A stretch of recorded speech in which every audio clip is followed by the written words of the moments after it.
at the end of the day, like you say, we never know. If we were not using Zoom today, what would we have been using? I mean, when you're actually looking into history and you're thinking of some of the things that have been created, I mean, if you look at even just the pyramids right now, we still don't have the technology to build the way that they did. So that means that maybe there is something that maybe there is another technology that is still out there for us to learn that we can use to. So we'll never know. But at the end of the day, most important thing is we remain in control as the human being. Yeah, that's the point. Yeah. So I made a note, and so as we say, okay, we're in the age of healing, we're in the age of mending, of also we might say a rise of inspiration, but also spiritual rising, spiritual growth. And also people are taking focus on ethics, and it's widely discussed what are the right ethical values. As I say, ethical values are always connected to your own people. So you have normally every group, every family has their own ethics. Of course, we're having let's say universal ethics, just like you don't kill people or all stuff, and you don't murder people, and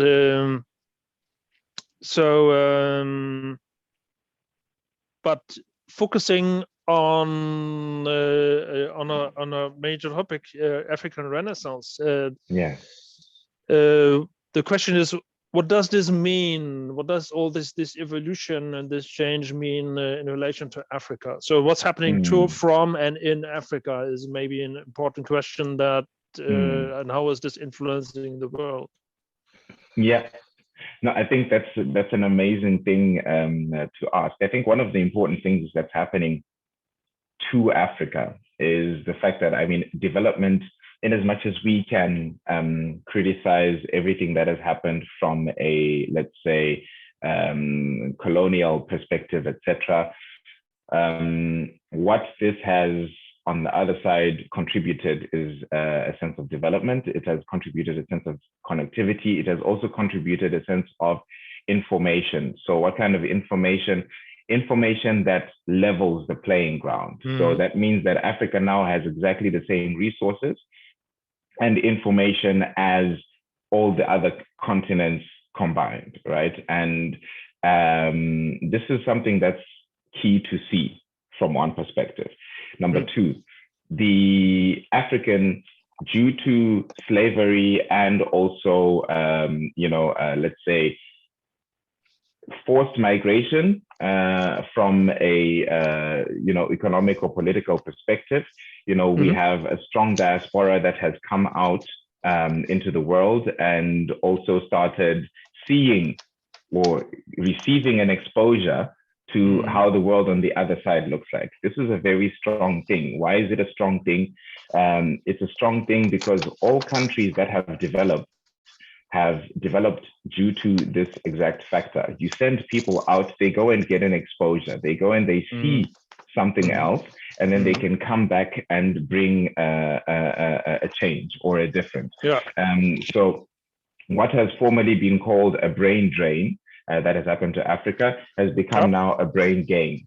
And this is something that's really key, because you do see that a lot of Africans that have come out, they're now looking in and they're saying, oh, wait, so actually if I start this business and I start that back home, then that will make a difference. And so that is triggering a really, really huge change.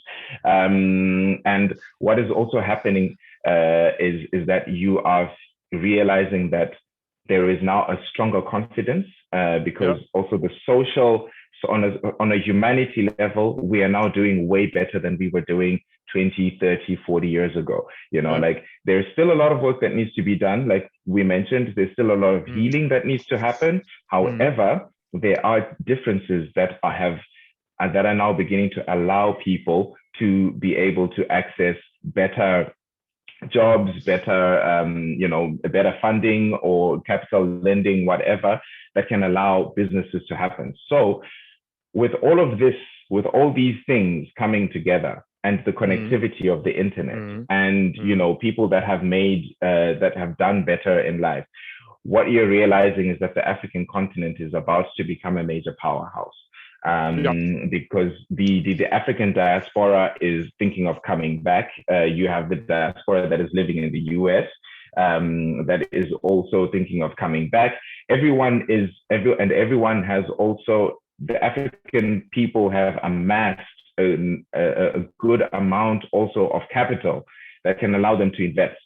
So if you connect these people all together, and this is the one thing that is necessary, it is now about moving away from the prejudice of, okay, I come from the East, you come from the West. No, you come from the, it's now a matter of us coming together and saying, we come all from the same place and we need to do right for our continent. Right. And we have the, let's say, the late adopters advantage. And what does this mean? It means we're a bit like China. If you go back to China 50 years ago, China was, you know, quote unquote, a shit show.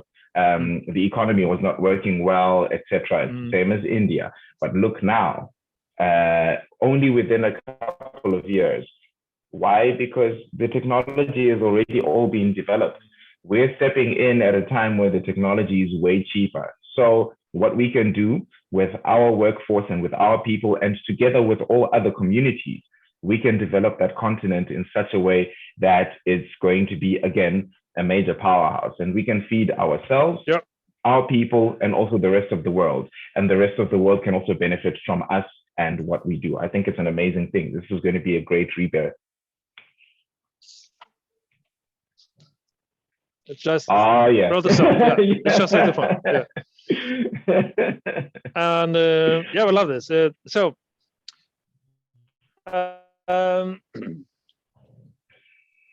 I think this starts with the change in perspective, and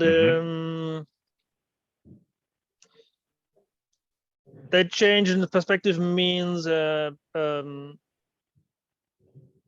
no, wait, just a second. That also of course is, as you say, is enhanced by the better connectivity, by the better technologies and all that stuff.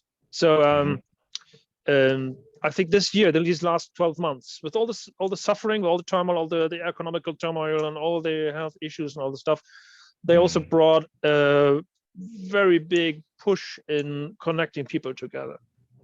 So what I see is, and what I think, if I recall, because the video talk we're doing right now has come up because we couldn't do our on-site networking talk we did monthly again anymore. So what is amazing is what I see that there's a spirit coming on with all the people I've been talking in this series of the Daily Trend Talk, so that they all feel a kind of, besides all the feeling oppressed because of the stress and health and Corona stuff and so on, they feel like, wow, we can do things together in a way we never had thought about that's possible.